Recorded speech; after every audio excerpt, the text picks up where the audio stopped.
একটা সতর্কবার্তা দিয়ে রাখছি, গালিগালাজবিহীন একটা সতর্কবার্তা। গালিগালাজ করলে তো আপনারা শুনেন, একটু সতর্কবার্তা নিজেদের জন্য মাঝে মধ্যে একটু শুনে রাখেন, দেশের জন্য, দশের জন্য, সমাজের জন্য ভালো হবে। এটি খুবই গুরুত্বপূর্ণ এবং সম্ভাবনাময় একটি সতর্কবার্তা হতে পারে, হওয়ার সম্ভাবনা খুব বেশি। আমরা যদি সচেতন থাকি, আমরা যদি একটু ঐক্যবদ্ধ থাকি, আমরা যদি একটু সজাগ থাকি, তাহলে কিছুই হবে না। কারণ এই জাতি এখনও পর্যন্ত ঐক্যবদ্ধ।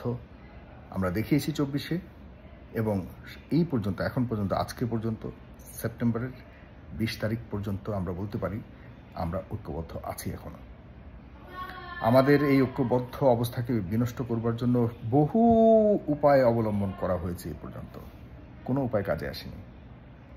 সর্বশেষ আপনি মনে রাখবেন, যারা ধর্মকে বিশ্বাস করেন, ধর্মকে সম্মান করেন, যারা ধর্মকে পালন করেন, লালন করেন, সবার প্রতি সম্মান রেখেই বলছি, এই ধর্মকেই কিন্তু সমাজে বিনষ্ট করবার জন্য, সমাজের শান্তিকে বিনষ্ট করবার জন্য, সমাজের সহাবস্থানকে বিনষ্ট করবার জন্য প্রধান হাতিয়ার হিসেবে কাজে লাগায়। ট্রাস্ট মি, এই ধর্মকেই কিন্তু আমাদের রাষ্ট্রকে শেষ করবার জন্য, এই ধর্মকেই বহু যুগ যুগ ধরে ব্যবহার করে আসা হয়েছে। সেই ব্রিটিশরা বহুভাবে অন্য কোনো উপায়ে যখন আমাদেরকে বিভক্ত করতে পারেনি, তখন ধর্মকে পুঁজি করে তারা বহু উপায়ে আমাদের মাঝে রেখে গেছে, যে কারণে আমরা এখনও বিভক্ত। ধর্মীয় প্রশ্নে অনেক প্রশ্নে আমরা ঐক্যবদ্ধ, কিন্তু ধর্মীয় অনেক প্রশ্নে আমরা বিভক্ত। কারণ এই একটা সেন্সিটিভ হাতিয়ার, যেটা আমাদের মতো নিম্নবিত্ত আয়ের দেশে, যেখানে আমাদের শিক্ষার অভাব, আলোর অভাব, আমাদের আধুনিক জ্ঞানের অভাব, সেখানে আমাদেরকে ধর্মীয় কিছু বিষয় এনে, স্পর্শকাতর বিষয় এনে আমাদেরকে বিভক্ত করবার জন্য সহজ হাতিয়ার কিছু হতে পারে না। যেটি আমরা ইতিমধ্যে লক্ষ্য করেছি, এটি ভয়ঙ্কর আকারে সামনে ধারণ করবে, আরও ভয়ঙ্কর আকারে সামনে আমরা দেখতে পাবো। আনফর্চুনেট, দুঃখজনক। প্লিজ, আপনারা ধর্মীয় বিষয়কে ইস্যু করে রাজনৈতিকভাবে কোনো কারণে ষড়যন্ত্রকারীদের ফাঁদে পড়বেন না। তারা এটাকে পুঁজি করে বড় ধরনের পরিকল্পনা করছে। গতকালকে কুমিল্লাতে কয়েকটি মাজারে আগুন দেওয়া হয়েছে, ভাঙচুর করা হয়েছে। এটি কি মনে করেন স্বাভাবিক একটি ঘটনা? বিভিন্ন জায়গায় মাজারপন্থীদের সাথে অন্যান্য পন্থীদের কিন্তু একটা সামনাসামনি অবস্থাতে চলে যাচ্ছে। কেন রে ভাই? আমরা তো মুসলিম। গণতন্ত্র, আমাদের ধর্ম আলাদা, গণতন্ত্র আলাদা, রাজনীতি আলাদা। এটাকে আলাদা আলাদাভাবে দেখা উচিত। কেউ যদি মাজারে গিয়ে সেখানে যদি তারা যদি আল্লাহকে পায়, বা আল্লাহর প্রতি বিশ্বাস বাড়ে, বা কোনো না কোনো উপায়ে তারা মানসিক শান্তি পায়, ধর্মীয় শান্তি পায়, সমস্যা কী? কেন আমাদের মাজারের উপরে আমাদেরকে হামলে পড়তে হবে? কেউ যদি অন্য কোথাও গিয়ে শান্তি পায়, কেন আমাদের এটা করতে হবে ভাই? আল্লাহ বিচার করবে। আমি ধর্মীয় কোনো ধরনের, এখানে আমি ধর্মীয় বক্তা নই, ধর্মীয় কোনো মহাজ্ঞানী মানুষ নই।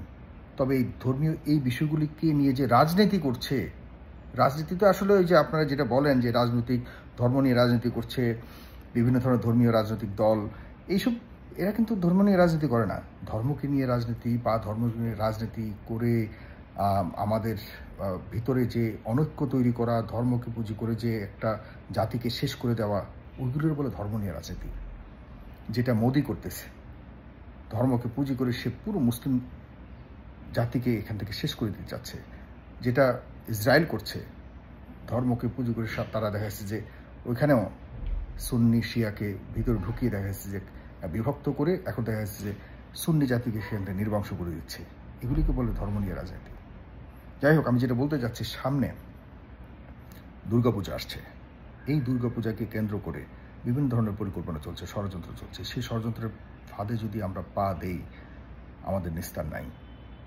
এই যে বিভিন্ন জায়গায় আমাদের মুসলিমদের মধ্যে মাজারপন্থী বা বিভিন্ন পন্থী যে ঘটনাগুলি আমরা দেখতে পাচ্ছি, এগুলি কিন্তু ওই পরিকল্পনার বিভিন্ন ক্ষুদ্র ক্ষুদ্র অংশ কিন্তু আমরা দেখতে পাচ্ছি। আমি অনুরোধ করব, প্লিজ অনুরোধ করব, আমরা এখনো পর্যন্ত সেই স্পর্শকাতর সময় পার করিনি। আর ভারত যখনই কোনো ষড়যন্ত্র করে, মনে রাখবেন, তারা সবচেয়ে বড় অস্ত্র যেটা ব্যবহার করে, যেটা অ্যাটম বোম থেকেও ভয়ঙ্কর, সেটা হলো ধর্ম। এটা মনে রাখবেন, লিখে রাখুন, আমি আজকে বলে রাখছি।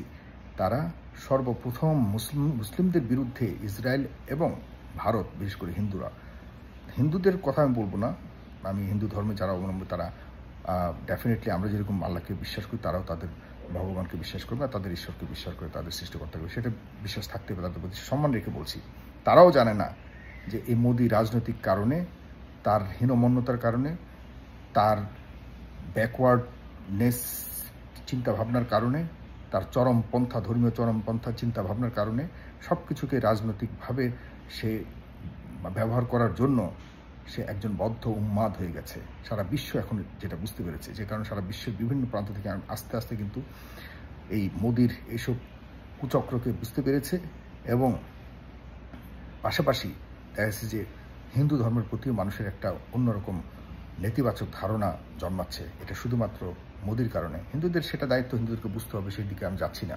আমাদের মুসলিমদেরকে কিভাবে একটা অনৈক্য তৈরি করে, আমাদেরকে বিভক্ত করে, আমাদের রাজনৈতিকভাবে এই বাংলাদেশে কিভাবে একটি অস্বস্তিকর, বিভক্তিকর এবং অগণতান্ত্রিক পরিবেশ বজায় রেখে সে বাংলাদেশকে আবারও তার করায়ত্ত করবার জন্য চেষ্টা চালানোর যে ঐতিহাসিক যেসব চেষ্টাগুলি ছিল, তার পলিসিগুলি ছিল, সেগুলি সে এখন নতুন করে অ্যাপ্লাই করতে যাচ্ছে নতুন আঙ্গিকে। সেটি হলো এই ধর্মকে আবারও নতুন উপায়ে, ভিন্ন রকমভাবে যে আমাদের মধ্যে ফাঁদ পাতবে, যেটি আমরা নিজেরও টের পাবো না। ফাঁদ এমন একটা জিনিস, যখন মনে রাখবেন গোয়েন্দারা যখন ফাঁদ পাতে তখন কিন্তু আপনি আমি টেরও পাবো না যে আমরা গোয়েন্দাদের ফাঁদে পড়ে যাচ্ছি, তাদের জালে পড়ে যাচ্ছে। আমাদের কাছে মনে হবে এটাই সঠিক, আমাদের কাছে মনে হবে আমি যা বলছি এটাই সঠিক, আমি যা করছি এটাই সঠিক, আমরা যা সিদ্ধান্ত নিচ্ছি এটাই সঠিক, আমাদের কাছে যেটা বলছে আমাদেরকে সেটাই সঠিক, এরকম মনে হবে। আপনি টেরই পাবেন না যে আপনি কোনভাবে, কিভাবে আপনি ধীরে ধীরে ধীরে ধীরে গোয়েন্দার জালে পড়ে যাচ্ছেন। সুতরাং সাবধান, একটু ধীরে। ঐক্যবদ্ধ হবার প্রশ্নে কোনো আপোষ নাই। ঐক্যবদ্ধ হওয়ার প্রশ্নে কেউ যদি বলে যে না দাঁড়ান একটু চিন্তা করুন, নো। ঐক্যবদ্ধ যে রাজনৈতিক দলগুলি 24-এ পাশাপাশি ঐক্যবদ্ধ হয়ে আন্দোলন করেছে, তারা কোনো কারণে যদি ঐক্যবদ্ধ হতে চায় দেশের যে কোনো প্রয়োজনে, কেউ যদি বলে যে না একটু দাঁড়ান চিন্তা করি, সেই শত্রু। মনে রাখবেন, যে কেউ যদি বলে ভাই ওখানে যাওয়ার আগে একটু আমরা নিজেরা, সেই শত্রু। ভেবে রাখবেন, সার্বভৌমত্বের প্রশ্নে, গণতন্ত্রের প্রশ্নে ভারতের ষড়যন্ত্রের বিপরীতে আমাদের যে কোনো ধরনের সিচুয়েশনে আমাদের ঐক্যবদ্ধ হয়ে মোকাবেলা করতে হবে। আমি শেষের দিকে আরেকটি কথা বলতে চাই, যেটি বলে শেষ করতে চাই আগের অংশটুকু, সেটি হলো যে দুর্গাপূজাকে কেন্দ্র করে বিভিন্ন জায়গায় আমাদের এই হিন্দু ভাই বোনদের বা হিন্দু জাতির তারা আমরাই একই পরিবারের, আমরা হয়তো তারা ভিন্ন ধর্মের, আমরা অন্য ধর্মের, এই ব্যবধান আর কোনো ব্যবধান তাদের মধ্যে নাই। এই যে আমরা ঘর থেকে বের হলেই হিন্দু ভাইদের সাথে একসাথে বসে চা খাবো, তাদের দোকানে চা খাবো, তাদের দোকান থেকে কেনাকাটা করবো, আমি তাদেরও বলতে চাই না, মানে কেমন জানি একসাথে বড় হয়েছি, লেখাপড়া করেছি, তারা আমাদেরই সমাজের, আমাদের সংসারের, আমাদের প্রতিবেশী, সব কিছু আমরা। শুধুমাত্র তারা ভিন্ন ধর্ম পালন করে, আমরা এই ছাড়া তাদের মধ্যে আর কোনো ইয়ে নেই। কিন্তু এটাকে পুঁজি করে বারংবার আমাদেরকে বহুবার আমাদের বাংলাদেশের জনগণকে বিভক্ত করবার চেষ্টা করেছে শুধুমাত্র রাজনৈতিক হীন স্বার্থে।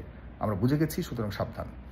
আমি এটাই বলবো, সামনের যে দুর্গাপূজার সময়ে আগে পরে প্রত্যেকেই এক একজন বাংলাদেশি, খাঁটি বাংলাদেশি, নয় মুসলিম বা হিন্দু নয়, খাঁটি বাংলাদেশি হিসেবে সচেতন থাকবেন।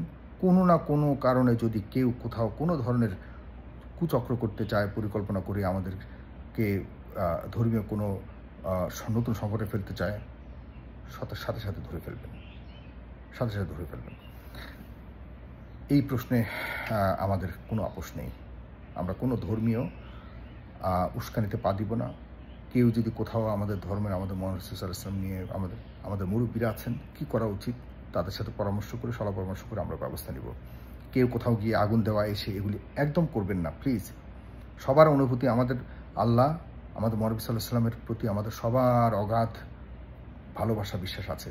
কিন্তু এই ভালোবাসা, বিশ্বাস আর ধর্মকে নিয়েই তো ভাই চক্রান্ত করে। সমস্যা তো ওইখানে। একটু থামেন। এই অমুক সুন্নি, তারপর ওহাবি এইসব এইসব আপাতত বন্ধ করেন। আমরা সবাই মুসলিম। আমাদের মধ্যে কোনো যদি প্রবলেম হয় আলোচনা করব আমরা, কিন্তু কেউ কারো ধর্মীয় কোনো প্রতিষ্ঠানে আঘাত করা একদম করবেন না, দয়া করে প্লিজ একদম করবেন না। শেষ কথা বলছি, আওয়ামী লীগের ভাইয়েরা যারা আছেন, আপনারা দীর্ঘদিন ক্ষমতায় ছিলেন, এখন অন্য কোন দল ক্ষমতায় আসবে। আমি ব্যক্তিগতভাবে সব দলের সাথেই কাজ করি, সামনের সময় করব, সবার সাথেই করব, করে এসেছি। এখন একটা মানে বিশেষ সময় যাচ্ছে। যারা অপরাধ করেছেন বিগত সময়গুলিতে তারা রিয়ালাইজ করা শুরু করেছে যে তারা অপরাধ করেছে। আমি মনে করি আপনারা রিয়ালাইজ করে ডেফিনেটলি একটা সঠিক পথে আসেন। আমরা একই সমাজের মানুষ, একসাথেই থাকতে হবে সামনের সময়। আমরা কেউ কাউকে দূরে রেখে বহুদিন থাকতে পারবো না। তবে যারা আপনাদেরকে পুঁজি করে, যারা আপনাদের রাজনৈতিক অবস্থানকে পুঁজি করে এই রাষ্ট্রের সার্বভৌমত্বকে বিকিয়ে দেওয়ার চেষ্টা করেছে, যে কারণে আমরা সবাই বিপদে পড়েছি, তাদেরকে চিহ্নিত করে আপনারা আসুন, আমরা একসাথে একই সমাজে বসবাস করার জন্য প্রস্তুত হই। ভালোভাবে যারা রাজনীতি করবে, গণতন্ত্রের সঠিক গণতন্ত্র যারা চর্চা করবে, যারা সমাজে যেসব সামনের এমপি প্রার্থীরা যারা মানুষের জন্য কল্যাণকর কিছু আনার চেষ্টা বা করার মতো এরকম যোগ্যতা আছে, তাদের পাশে দিয়ে দাঁড়িয়ে রাজনীতি করেন, কোনো আপত্তি নেই। কিন্তু কোনো বাটপার, চাঁদাবাজ এদেরকে আর রাজনীতি করার সুযোগ দেন না। আর সামনের সময়ে আর এরকম পরিবেশ থাকবে না। যদি কোনো কারণে আবার অভ্যুত্থান হয়, কেয়ামত হয়ে যাবে, একদম কেয়ামত। ধন্যবাদ।